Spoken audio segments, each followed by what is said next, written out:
lubbuuti jetana siin fedha. Assalaamu alaikum warahmatullahi hordoftoota chaanaal kannaatu jalatti argamtan hundi keessanuu salamtaan jalalaa tan irraa kaate isin hageessuu isin jechaadha. Egaa waan narra deemaa jiru arku jirtan arraan tana guyyaa meeqa wanni kun hatti fuftee jirtu bultee hartiidhaa waan inni na godhaa jirus arkaa jirtan.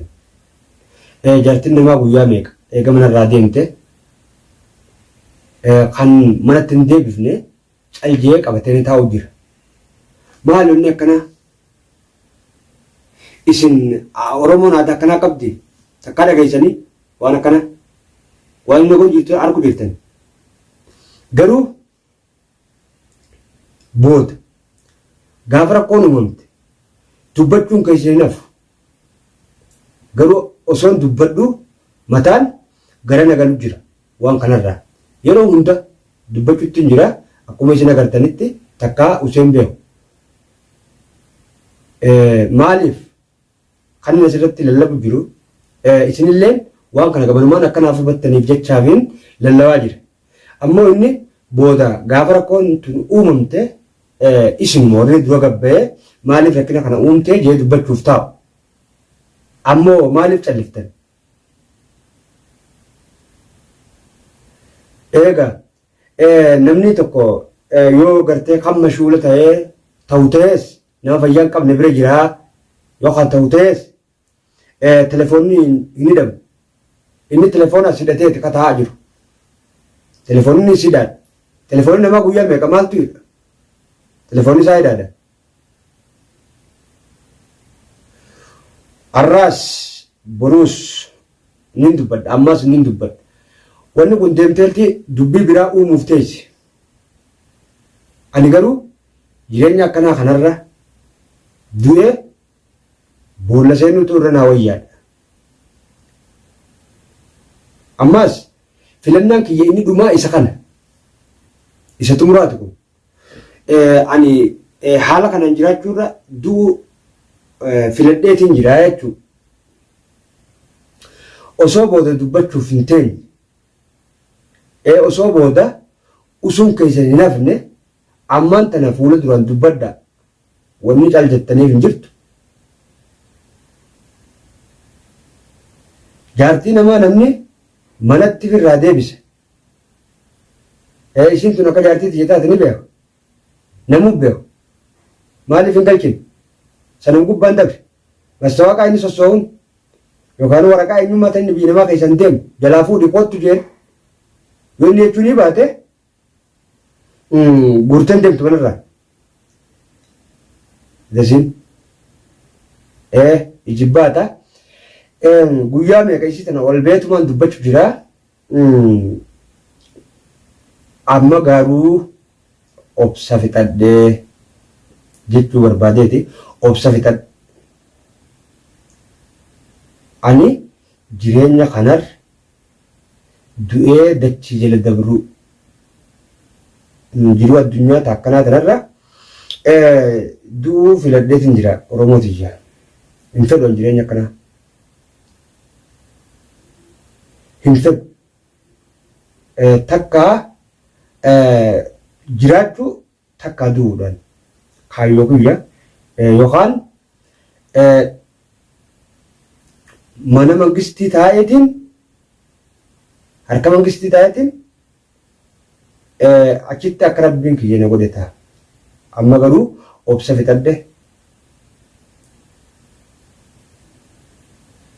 Eeywa jarjarrillee gaarii miti.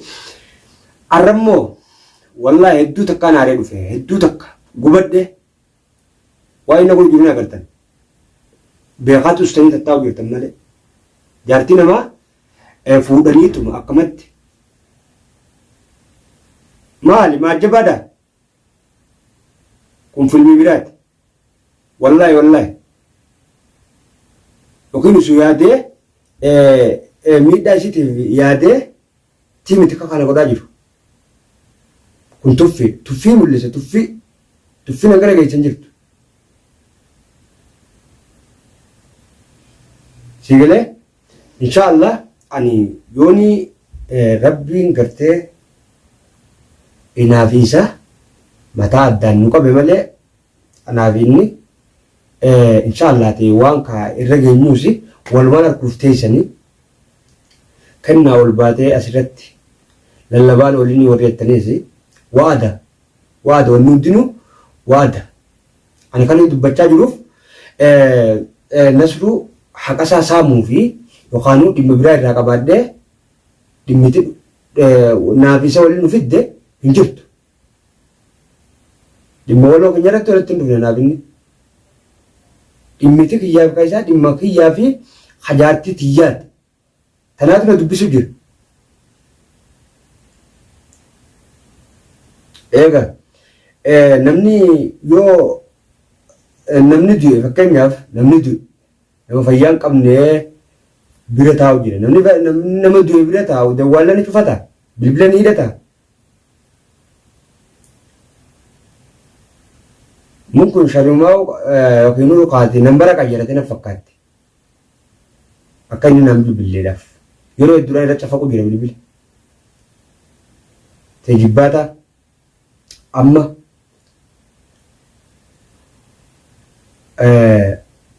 aduu buruurraa jalqabee faraqaa takka goddanyaanis ni jira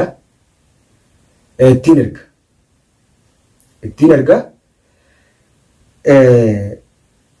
mana isaatillee bareetiin jira inni mana kiyyan beekuuf ta'a ani mana isaa bareetiin jira amma laakiin waan hin taane yoo hin hojjedhe badii biraa takka yoo hin hojjedhe kalee sabbaa badii arraa sabbaa badii ta'uuf hin deema waan ta'eefin if qabaa jira waan kan oromoon haa dubbattu jeetiin usee taa'u jira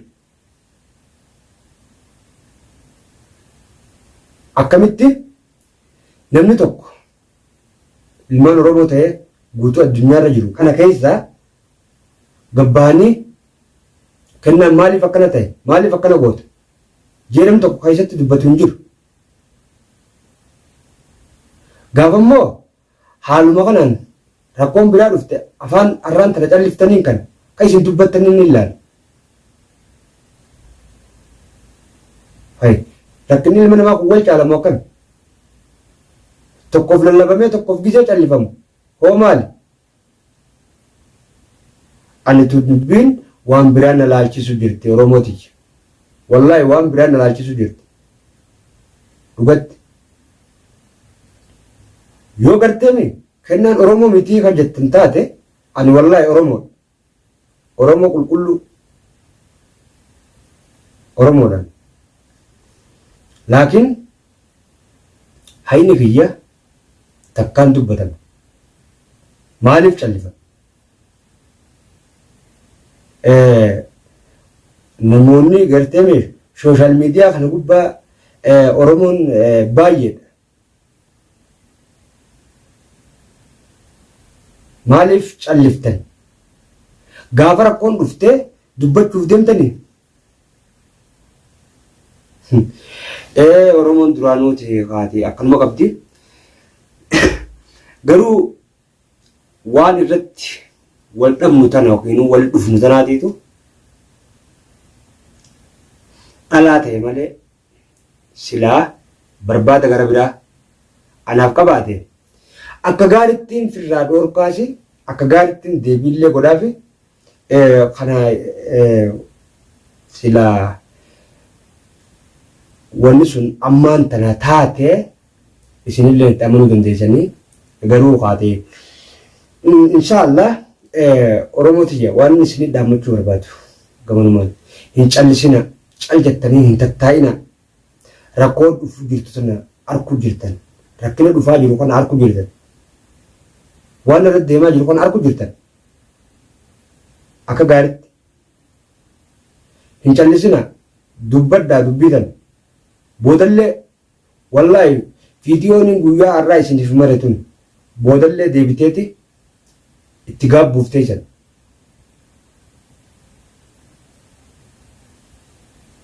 badaa ta'us tolaa ta'us anis oromoodha badaan keenyaa miti jechuun dandeenyu. Miti Oromoon kaatee katolcha qabu gaafa xiqqisho warra dhageesse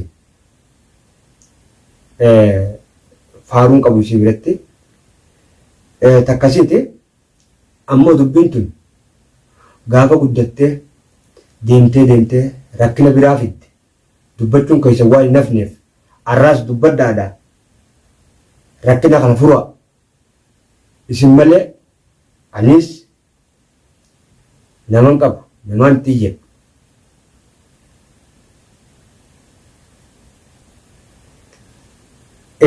garuu namni yoggaa hadhaa yookiin yoggaa gubate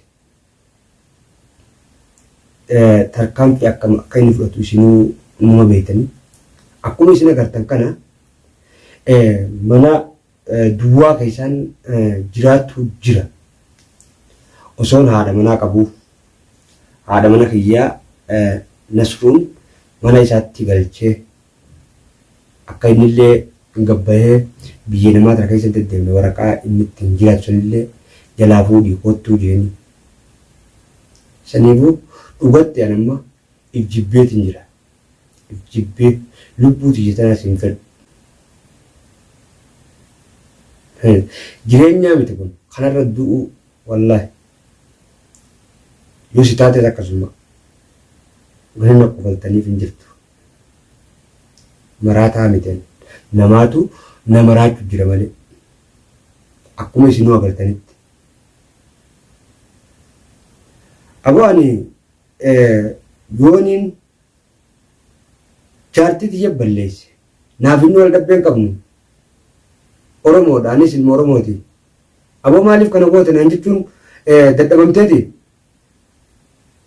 yookaan bilbila naaf bilbilee akkana yoo fardii waa itti jiru qabaate tanatti hin jiraa jechuudha abootun dubbiin dubbii biraati dhageesse dubbiin dubbii biraati amma tarraa macarrashaadha dhaamsi kiyya inni dhumaa dubbiin tiyya isin xumuraa isin dhumaa guyyaa san booda kennaan addunyaa kanarra ni jiraa illee jettanii akkanaan eenyu inni dhumaa guyyaa takka lama sana booda ani qilleensa addunyaa kanarraa takka dhabamuu takka hidhamuu takka du'uu wauma lamaan kana filadheetiin jira si galee kuni tuffiidha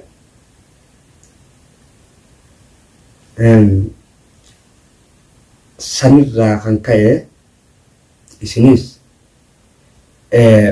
hedduu takkana calliftanii jirtan waan saniigaa na dhibde garuu haali yoo oromummaati jallee kana shakkitan taate yaani Oromoodha Oromoorrallee ilma ala 12ti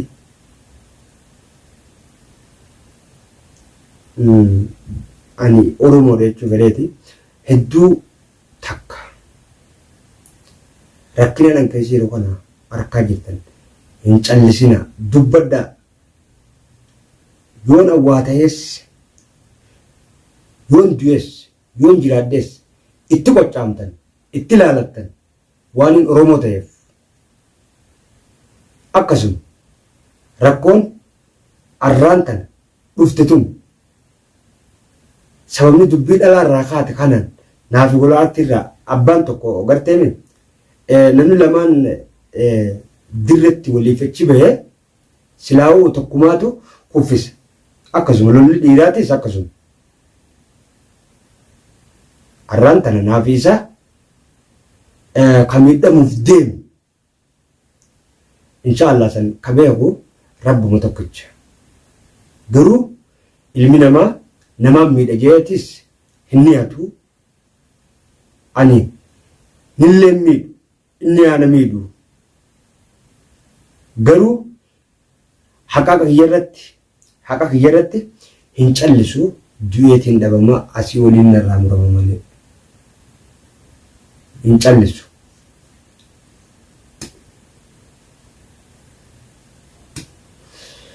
Kuni waan biraati nan mul'isaa jira Oromooti jedhan waan biraati kun dhimma biraati. Dhimma biraati asumaan qubanaaf qabaadhaa gaafa immoo isin dubbachuu teessan isi irraa tana calliftanii gaafa siin laala asumaanuu viidiyoo tana hadaraa hanga dhumaatti dhageeffadhaadhaa dhaamsa kiyya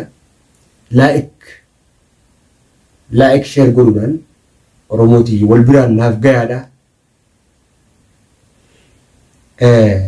Gola artii Oromoo kan Nasruu Biraan illee naaf gayaa dhaamsa kiyya kana.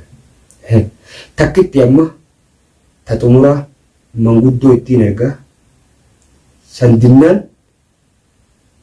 jiraachumaa fi dhabamuudha waan biraatti akka jirtu.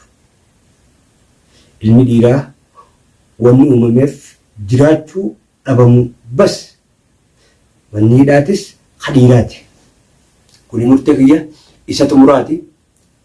Hanqaan viidiyoo biraa qabadee dhufutti nagaan naaf turaa na hordofaa isinin ja'a galatooma.